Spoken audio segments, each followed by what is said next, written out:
नमस्कार, वीना शास्त्रों में आप सभी का स्वागत करती हूँ। जिन लोगों ने मेरा चैनल लाइक किया हुआ है, शेयर करते हैं और कमेंट्स भी करते हैं, उन लोगों का तहे दिल से शुक्रिया। आप लोगों की वजह से ही आज मैं इतना आगे बढ़ पाई हूँ और इस अपने सब्जेक्ट को जो मैंने भी सीखा है, धीरे धीरे इसको मैं आप तक पहुँचाने में सक्षम हो पा रही हूँ। और मुझे बहुत खुशी है कि बहुत से लोगों ने मुझे कुंडली दिखाई है और उन लोगों की लाइफ में बहुत सकारात्मक चेंजेस भी हो रहे हैं, जो मेरे को फीडबैक मिलते हैं। मुझे भी बहुत खुशी होती है। आप लोग भी अपनी कुंडली का अध्ययन मुझसे करा सकते हैं। मेरा नंबर यहाँ शेयर किया हुआ है 6399161466 पर आप मुझसे बात कर सकते हैं और अपनी कुंडली के बारे में जान सकते हैं कि आपकी लाइफ में क्या क्या प्रॉब्लम्स आ रही हैं, स्ट्रगल्स आ रही हैं, वो क्यों आ रही हैं, आप उनको कैसे दूर कर सकते हैं। तो आइए आज जानते हैं हम अपने कुंडली का 4th हाउस। हमने अभी तक जाना अपने फर्स्ट हाउस के बारे में, सेकंड के बारे में, थर्ड के बारे में।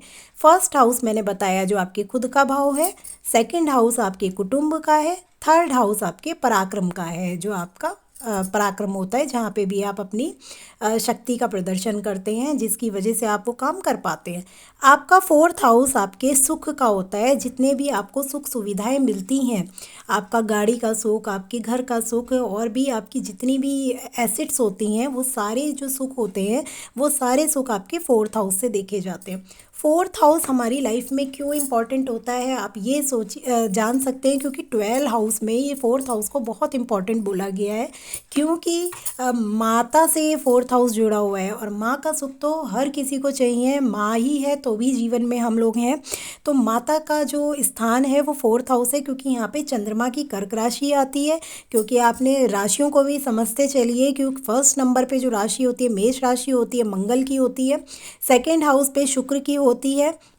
इसलिए देखिए यहाँ पे पूरा बैंक बैलेंस आ गया, क्योंकि शुक्र ही विलासिता है, शुक्र ही आपको लग्जरी दे सकता है।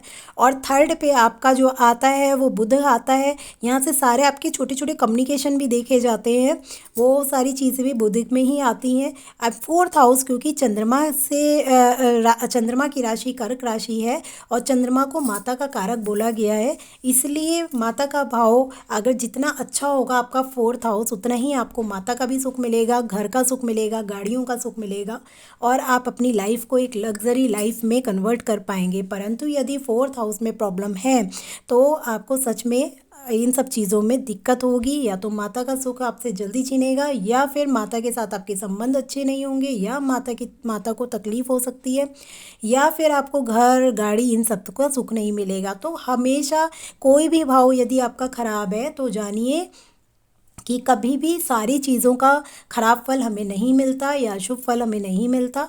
कोई इन जितने भी मैंने बातें बताई उनमें से कुछ हो सकता है कि आपको ना मिले, कुछ आपको मिले भी, क्योंकि हम कहीं ना कहीं अच्छी एक्टिविटीज़ अपनी लाइफ में करते हैं और जाने अनजाने हम वो काम कर रहे होते हैं जो हमें करने चाहिए। हमारी आस्था भगवान में होती है तो ज़रूर हमें वो ग्रह ही हमें खुद ब खुद भगवान की शरण तक पहुंचाते हैं और हम पूजा पाठ में लग जाते हैं और अपने ग्रहों को खुद ही सही कर लेते हैं। जो आप नेकी के भी काम करते हैं, जब आपको कुंडली नहीं पता होती है कि हमें क्या करना है क्या नहीं है, और कई लोग मैंने देखा बहुत सोशल वर्कर्स होते हैं, गरीबों की सेवा करते हैं, निस्वार्थ सेवा करते हैं, प्रदर्शन नहीं करते, तो वो खुद ही अपनी कुंडली को काफ़ी हद तक सही कर रहे हैं।